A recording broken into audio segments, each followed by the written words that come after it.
Congress party అధికారంలోకి వచ్చినప్పటి నుంచి తెలంగాణలో భూగర్భ జలాలు ఇంకిపోతున్నాయి.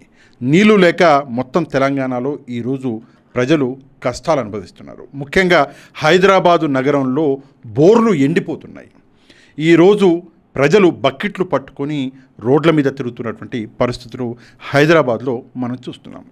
సరే, భూగర్భ జలాలు ఇంకిపోవడానికి కాంగ్రెస్ పార్టీ అధికారంలోకి రావడానికి సంబంధం ఏముంది అని చెప్పేసి మీరు నన్ను ప్రశ్నించవచ్చు. దయచేసి నేను ఇప్పుడు చెప్పే మాటలని కొంచెం జాగ్రత్తగా వినండి.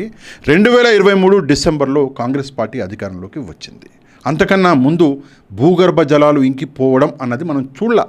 10 సంవత్సరాలు బీఆర్ఎస్ పార్టీ పవర్లో ఉంది. ఎప్పుడు కూడా ఈ కష్టం అనేది మనకు రాలా. ఈ కష్టం మొదటిసారి మనం చూసింది 2024 ఎండాకాలంలో, దాని తర్వాత 2025 ఎండాకాలంలో, దాని తర్వాత ఇప్పుడు 2026 ఎండాకాలంలో ఈ కష్టం అనేది మరింత పెరిగిపోయింది. నీళ్లు బాగా ఉండే ప్రదేశాల్లో కూడా నీళ్లు మొత్తం ఇంకిపోతున్నాయి. దీనికి కారణం ఏంటి అంటే కాంగ్రెస్ పార్టీ కాళేశ్వరాన్ని లైట్ తీసుకోవడం.